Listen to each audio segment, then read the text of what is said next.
আমার মাসি আমাদের বাড়িতে 1 মাস থাকতে এসেছিলেন। সেই সময় মা বিভিন্ন প্রতিষ্ঠানের দর্শনে বেরিয়েছিলেন। বাবাও কাজে ব্যস্ত ছিলেন। ওই সময় আমি মাসির সাথে বাসায় একা ছিলাম। মাসির সৌন্দর্য আমার চোখে স্থির হয়ে গিয়েছিল। একদিন রাতে আমার শরীরে কারো হাত অনুভব করলাম। ঘুম থেকে উঠে দেখি মাসি আমার পাশেই ঘুমাচ্ছেন। এই বলে মাসি আমার হাতটা এমন জায়গায় নিয়ে গেল যে আমি নেশাগ্রস্ত হয়ে পড়লাম আর জ্ঞান হারিয়ে ফেললাম।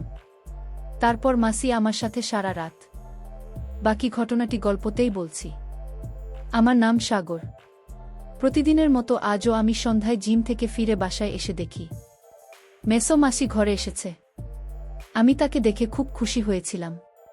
মেসো প্রায়ই তার কাজের সূত্রেই আমাদের শহরে আসছেন। তারপর তিনি আমাদের বাড়িতে আসতেন। কিন্তু মাসি তার বিয়ের 4 বছর পর প্রথমবার আমাদের বাড়িতে আসেন। মাসি আমাকে দেখামাত্রই আমার কাছে চলে এলেন। সে আমার মাথা ছুঁয়ে বলল, আরে সাগর, গত 4 বছরে তুমি কত বড় হয়ে গেছ। আমিও মাছের খোঁজ খবর নিচ্ছিলাম। এমন সময় পিছন থেকে মেসো এসে আমাকে বললেন মেসো তার বাসায় যাওয়ার জন্য প্রস্তুত হলেন। আমি ভেবেছিলাম মেসো মাসি অন্তত 2-3 দিন আমাদের বাসায় থাকবেন। কিন্তু মাসি আমাদের বাসায় থাকতে থাকতে মেসো চলে যেতে লাগলেন। আমরা সবাই মেসোকে তার গাড়িতে উঠিয়ে দিয়ে বাড়ি ফিরলাম। রাতে মা মাসির সাথে তার ঘরে বসে গল্প করছিল। তারপর আমাকে বাইরে ডেকে জিজ্ঞেস করলাম মাসি কেন ওর বাড়িতে গেল না। ওদের মধ্যে কি কোনো ঝগড়া হয়েছিল? মা বলল না, সাগর মিশর কিছু কাজ ছিল, তাই তিনি আমাদের বাড়িতে বেশিক্ষণ থাকতে পারেননি। আর তোমার মাসেই শহরের একজন ডাক্তারের কাছে 1 মাস ধরে চিকিৎসা নিচ্ছেন এবং তিনি আগামী 1 মাস আমাদের বাড়িতে থাকবেন। এটা তোমার জন্য আনন্দের বিষয় হবে, কারণ এখন আমি আমার বন্ধুদের সাথে যাচ্ছি।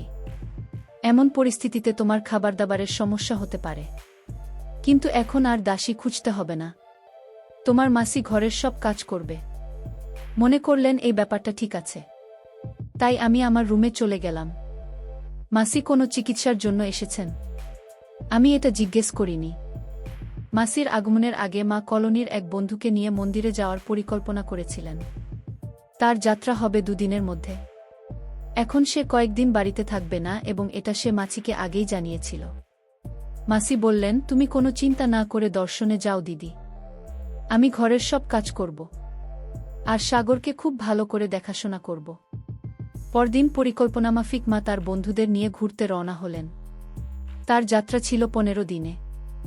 আমার বাবা প্রায় তার পরিবহন ব্যবসার কাজে বাইরে থাকতেন এবং তিনিও গতকাল সকালে শহরের বাইরে চলে যান। এখন আমি মাছের সাথে বাসায় একা ছিলাম। মা বাড়ি থেকে বের হতেই আমাকে বারবার কল করতে লাগলেন। তিনি আমাকে নিয়ে খুব চিন্তিত ছিলেন। সন্ধ্যায় বাসায় এসে খাবার তৈরি করতে রান্নাঘরে যেতে লাগলাম। তারপর দেখলাম মাসি রান্নাঘর থেকে আমার খাবার নিয়ে বের হচ্ছেন। প্রতিদিন নিজের খাবার নিজেই রান্না করতাম। মা বলতেন, আমাকে তোমার খাবার ইত্যাদিতে একেবারে অন্তর্ভুক্ত করো না। তুমি যে খাবার চাও তা নিজেই রান্না করো। প্রতি সন্ধ্যায় আমি 2টা সেদ্ধ ডিম এবং স্যুপ খেতাম। কিন্তু আজ মাসি আমার খাবার আগে রেডি করে রেখেছিলেন। সেদিনই আমি প্রথমবারের মতো তৈরি খাবার পেয়েছিলাম। আমি মাসিকে জিজ্ঞাসা করলাম তিনি আমার ডায়েট সম্পর্কে কিভাবে জানলেন, এবং তিনি উত্তর দিলেন যে তিনি বিকেলে আমার রুম পরিষ্কার করতে গিয়েছিলেন এবং তিনি সেখানে আমার সম্পূর্ণ ডায়েট চার্ট দেখেছেন, যেটিতে কোনোদিন কি খাবার সবই লেখা ছিল। আমি বললাম, বাহে মাসি, আপনি তো খুব স্মার্ট। আমি খুব খুশি হয়েছিলাম, কারণ আমি তৈরি খাবার পেয়েছি। আমি মাসির প্রশংসা করলে তিনি হাসলেন। পরের 2 দিন এভাবেই কেটে গেল। প্রতিদিন আমার ব্যায়ামের চার্টও পড়ার সময় মাসি আমার জন্য সময়মতো খাবার তৈরি করতেন এবং আমি ঠিক সময়ে সবকিছু পেতাম। 2 দিন পর মায়ের কলেজ। আমি মাকে বললাম, মা, এখন বারবার ফোন করেও না। গত 3 দিনে তোমার কাছ থেকে 10টা ফোন এসেছে। তুমি আমাকে নিয়ে চিন্তা করা বন্ধ করো। মাসি আমাকে আমার ডায়েট থেকে খাবার সবই ঠিক সময়ে দিচ্ছেন। এখন তুমি আমাকে বারবার কল করবে না। আমায় নিয়ে চিন্তা করার জন্য মাসি আছে। সেদিনের পর থেকে মা আমাকে কল করা বন্ধ করে দেন। কখনো কখনো তিনি 1টি বা 2টি মেসেজ পাঠাতেন। সেই রাতে মাসি আমার রুমে এলেন। তিনি বললেন, আজ ঘুমাতে পারছি না। মাসি আমার সাথে কথা বলতে লাগল। কথা বলতে বলতে আমি মাসিকে জিজ্ঞেস করলাম, তোমার কি চিকিৎসা চলছে?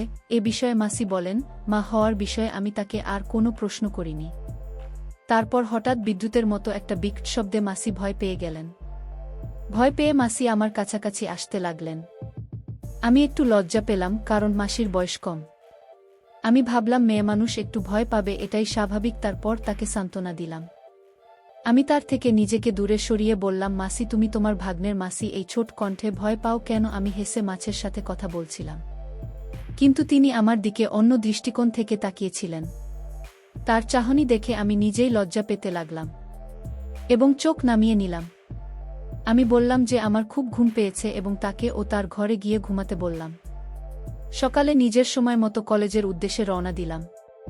মাসি বিকেলে তার চিকিৎসার জন্য যেতেন। সেই রাতে আমি যখন আমার রুমের লাইট অফ করতে যাচ্ছিলাম, তখনই দরজায় জোরে জোরে টোকা পড়ল। দরজা খুলতেই মাসির সামনে আতঙ্কিত হয়ে আমার রুমে ছুটে এল। মাসি আমাকে দেখামাত্র ভয় পেয়ে শক্ত করে জড়িয়ে ধরলেন। এখন তো বজ্রপাতের শব্দ ছিল না, তাহলে তার ভয় পাওয়ার কি ছিল? আমি প্রথমে তার মাথায় হাত বুলিয়ে তাকে শান্ত করলাম। সে বলল, সাগর, আজ আমি দিদির ঘরে একা ঘুমাতে পারব না। আমার অদ্ভুত অদ্ভুত চিন্তা আসছে। হয় তুমি আমার ঘরে ঘুমাও, না হয় আমাকে তোমার সাথে তোমার ঘরে ঘুমাতে হবে। আমি মাসিকে শান্ত করে জিজ্ঞেস করলাম, তুমি কিসের ভয় পেয়েছ? এই বিষয়ে মাসি বললেন, আমি যে ডাক্তারের কাছ থেকে চিকিৎসা নিচ্ছি, তিনি আমার সঙ্গে কি করবেন বলতে পারব না, তাই আমি ভয় পাচ্ছি। আর আমার মাথায় বারবার অদ্ভুত ভাবনা আসছে, যেন সেই ডাক্তার আমাকে এই কথা বলল। মাসির এত কাছে থাকাটা আমার মনে হয় অদ্ভুত চিন্তা নিয়ে আসছিল। জানি না মাসির কি হয়েছে, তার ভিতর মুখ কিছুক্ষণ আগেই দেখেছি, তাই বারবার ওকে নিজের থেকে দূরে রাখতে পারছিলাম না। তাই আমি ঘরের বাতি জ্বালিয়ে দিলাম। বাতি জ্বালাতে মাসি আমার থেকে দূরে চলে গেলেন। পরের দিন আমি আমার মাসির সাথে সেই হাসপাতালে গেলাম যেখানে তিনি চিকিৎসাধীন ছিলেন। আমি হাসপাতালের পরিবেশ তো আমার ঠিকই লাগল এবং ডাক্তার মাসিকে চিকিৎসা করতে লাগল। সে অনেক বড় মতো ছিল। মাসি আমাকে তার সম্পর্কে কেন এমন কথা বলছিল? মাসেই চিকিৎসা শেষ করে বেরিয়ে এল, তার মুখ বিষণ্ণ দেখাচ্ছিল।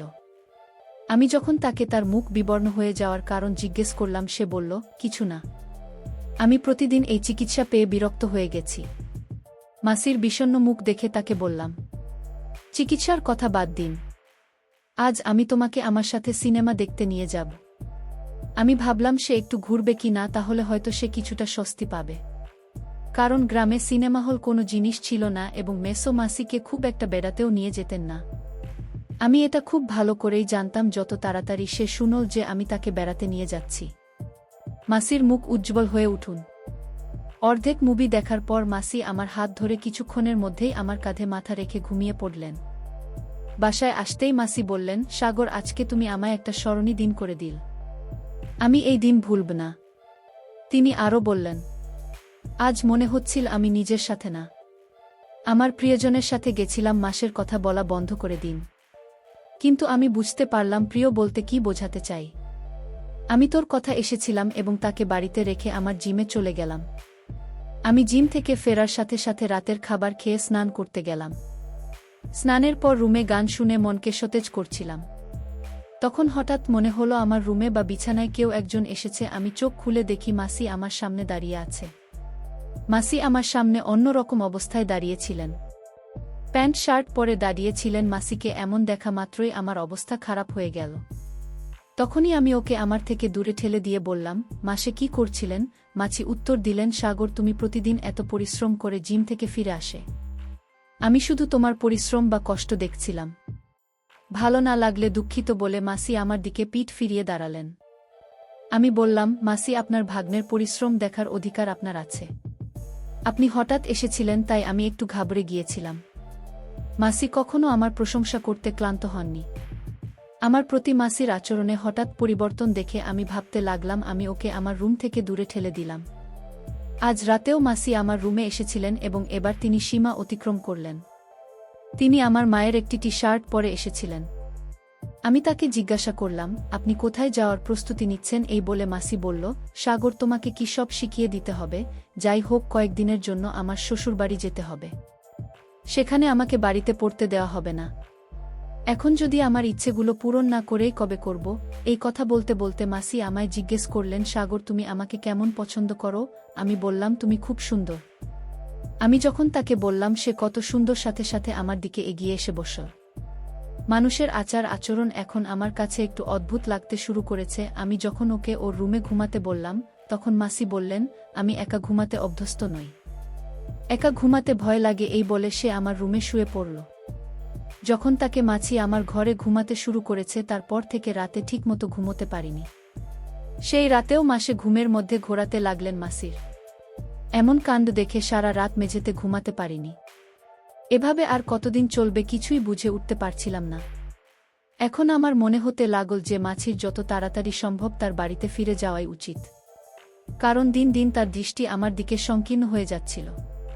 পরের দিন দুপুর 12টায় ঘুম থেকে উঠে রেডি হয়ে ঘর থেকে বেরিয়ে দেখি বাবা বাইরে। আমাকে দেখামাত্রই বাবা বললেন, সাগর উঠেছে করতে এত সময় লাগল কিভাবে? আমি বাবার কাছে মাসির অভিযোগ করিনি। আমি তাকে মিথ্যা বলেছিলাম যে আমি রাতে সিনেমা দেখেছি তাই দেরি করে ঘুমিয়েছিলাম। বাবা বলল, ঠিক আছে, ও খাবার খেয়ে বিশ্রাম নিতে চলে গেল। বাবা বাড়িতে এলে কিছুটা স্বস্তি পেলাম বা বিশ্রাম নিতে রুমে চলে গেলেন। ঠিক তখনই মাসি আমাকে খাবার টেবিলে খেতে বসিয়ে দিলেন। সে আমাকে এভাবে খাবার পরিবেশন করছিল যেন সে আমার নতুন বউ। কোনো রকমে মাথা নিচু করে খাবার খেলাম।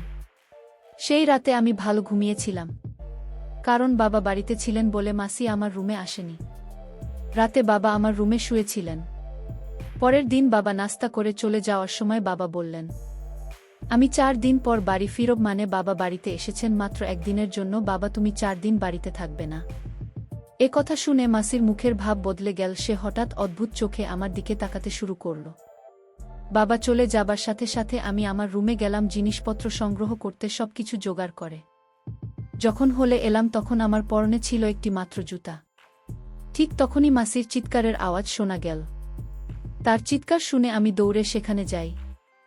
সাগর, তাড়াতাড়ি ভিতরে, সে আমাকে বাঁচাও। মাছি বারবার এই কথা বলছিল। তার চিকিৎসা এখনো কয়েকদিন বাকি ছিল, তাই তার কিছু হতে পারে এই ভয়ে আমি খুব ঘাবড়ে গিয়েছিলাম। তারপর সোজা বাথরুমে ঢুকলাম। যে আমি বাথরুমে গেলাম সেখানে আমি গরম জলের বাষ্প দেখিনি, গিজার লিক হতে দেখিনি। সেখানে আমি এমন কিছু দেখেছি যা আমার দেখা উচিত হয়নি। মাসিকে আমি এমন অবস্থায় দেখলাম যে অবস্থায় তাকে দেখা আমার উচিত ছিল না। আমাকে এখান থেকে যেতে দাও। আমি তাকে বললেও মাসি আমাকে ছাড়তে রাজি ছিলেন না। তখন আমি বললাম, এখন আমাকে ছেড়ে না গেলে আমি মাকে ফোন করে সব খুলে বলবো। আমি মায়ের নাম নেওয়ার সাথে সাথে মাসি আমার থেকে মুখ ফিরিয়ে নিয়ে বলতে লাগলেন, সাগর প্লিজ, দিদিকে কিছু বলবে না। এবং সে আমাকে মিনতি করতে লাগল।